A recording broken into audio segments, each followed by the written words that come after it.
Hello everyone, welcome back to our chemistry class. So this video is about 4.4 intermolecular forces part A. In this video, we will be talking about the van der Waals forces, factors affecting the van der Waals forces. So what is actually intermolecular forces? So intermolecular forces is the attractive forces between molecules, and it exists between the molecules or ions.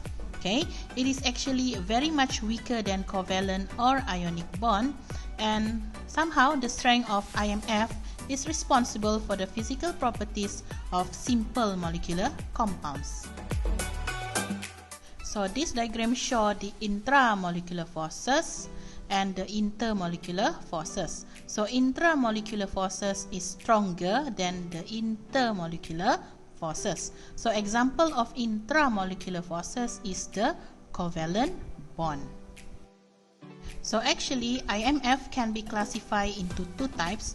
The first one is the van der Waals forces, and the second one is the hydrogen bonding.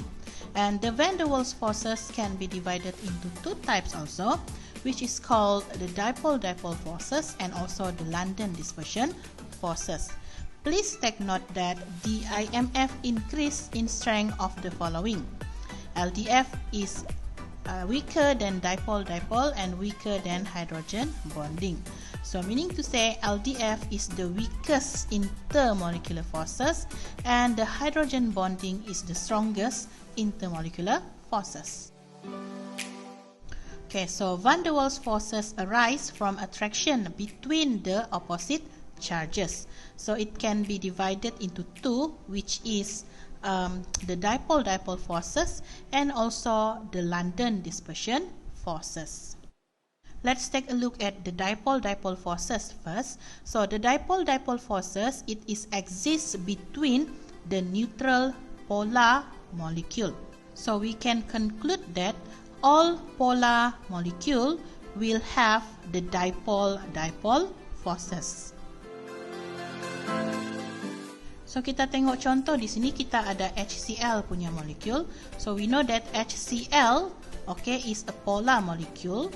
Okay, so the positive side will be attracted to the negative side of HCl. So this attraction is what we call as the dipole-dipole forces. So actually the dipole-dipole forces is the force of attraction between the negative end of a permanent dipole of one molecule and the positive end of the permanent dipole of another molecule. So the higher the dipole moment, the more polar the molecule. Thus the greater strength of dipole-dipole attraction between molecules. Next, let's take a look at London dispersion forces, LDF. So LDF ni mungkin akan dipanggil sebagai dispersion forces sahaja, ataupun mungkin kamu akan jumpa dia sebagai London forces sahaja. It's the same thing. So actually LDF exists in all atoms and molecules. So ini bermaksud LDF ini dia wujud di dalam polar molecule dan juga non-polar punya molekul. But non-polar molecule do not seem to have any basis for attractive interaction. But an atom has positively charged proton in its nucleus and negatively charged electrons surrounding the nucleus. The negative charge of the electrons in the atom is spread evenly around the nucleus. So ceritanya begini, kita ada atom. Di atom tu dia ada nukleus kan, jadi proton berada di nukleus dan elektron dia mengelilingi nukleus dan dia tersebar secara sekata di sekeliling nukleus. Tapi tanpa dijangka, satu bahagian pada molekul itu akan mempunyai lebih elektron density berbanding bahagian yang satu lagi. So apabila ini berlaku, ini kita panggil sebagai temporary dipole ataupun instantaneous dipole. So apa yang berlaku sekarang? Okay, molekul yang ada temporary dipole tadi, yang ada instantaneous dipole tadi, dia akan induce dipole on the neighboring atom and molecule. So what will happen to the neighboring atom or molecule? So neighboring atom or molecule tu pun dia akan ada dipole jugalah. Okay, so dalam erti kata lain, yang tadi tu kita akan panggil dia sebagai instantaneous dipole ataupun temporary dipole, dan jiran yang dia induce itu kita akan panggil sebagai induced dipole. Okay, dan di antara mereka ini dia ada satu forces, yang mana forces itu kita panggil sebagai dispersion forces ataupun London dispersion forces, in which ini adalah temporary sahaja. Itu sebabnya London dispersion forces is the weakest intermolecular forces. So ini adalah summary berkaitan dengan apa yang kita bincangkan sebentar tadi. So the exact magnitude of dispersion forces depend on the polarizability of the atom. So polarizability ini is the ease with which the electron distribution in the atom or molecule can be distorted by a nearby electric field. So macam mana kita mau kasih tingkat itu polarizability? So dia daripada segi greater number of electrons dan juga more diffuse electron cloud. So dispersion forces is usually increased with molar mass due to the larger molecule, the larger the orbitals, and the larger the momentarily distortion. Therefore, dispersion forces increase. So dalam erti kata lain, bila kita punya molar mass increase, LDF kita juga akan increase. So cuba buat example ini, okay? Dan saya akan tunjukkan jawapan sebentar lagi. So this is the answer for the example. Okay, so good job on getting it right.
Now let's take a look at factors affecting the van der Waals forces. So there are three factors. The first one, molecular size, second, molecular shape, and the third one, molecular polarity.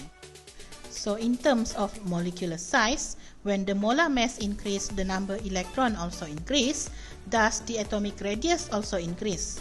The more electrons, the bigger the possible temporary dipoles. Therefore, the bigger the dispersion forces. Jadi, the larger the molecules, the outer electrons are less tightly held by the nuclei. Therefore, the electron distribution is more easily distributed. So, mari kita tengok contoh ini untuk bincangkan berkaitan molecular size. So, we are given the boiling point of the noble gas. So, when we go down the group, we can see that the boiling point will increase. Okay, so this is because when we go down the group, the number of electron will increase and the atomic radius also will increase. This will cause the distance over which electrons can move also increasing, and the strength of dispersion forces will increase. Jadi itu akan menyebabkan van der Waals forces increase and more heat is needed to overcome the forces. Next, in terms of molecular shape, okay, when molecules have a similar size, the shape of the molecule will be the factor affecting the strength of van der Waals forces. So long and linear molecules can develop bigger temporary dipoles due to large surface area, which enables the movement of electrons than short and branch molecules containing the same number of electrons. Therefore, long and linear molecules can lie close together and allow greater contact between molecules. This will give rise to the greater London dispersion forces than molecules with more compact shapes. But this attraction are at their most effective if the molecules are really close. Sebagai contohnya, kita ada molekul yang bentuk linear begini ya. Lepas tu kita ada molekul yang bentuk compact, okey. Dia biasanya branch punya molekul, okey, yang mana kedua-dua molekul ni dia similar size. Similar size ni maksudnya dia ada same molecular formula. So bila kita bandingkan kedua-dua molekul ini daripada segi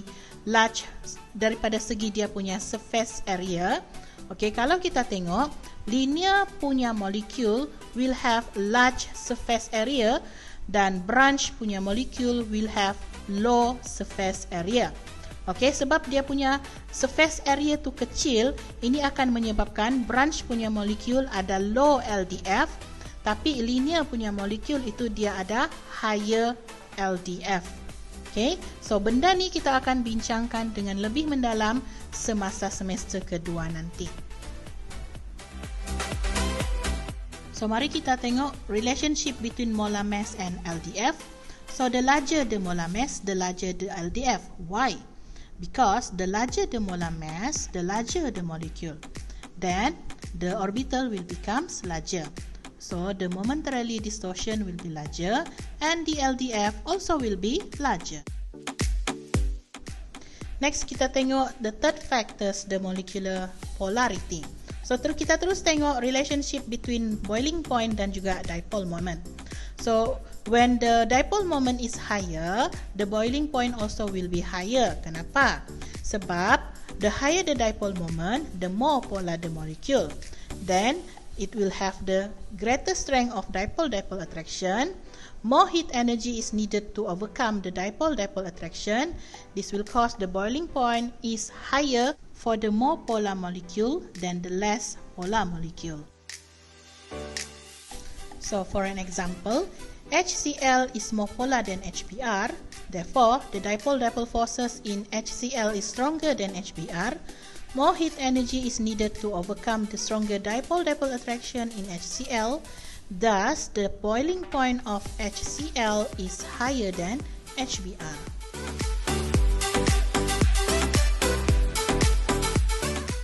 So itu sahaja untuk video kali ini. So kita bincangkan intermolecular forces yang pertama. So in the next video kita akan bincangkan pula the hydrogen bond. Okay, stay tuned and I'll see you in the next video. Bye bye and take care.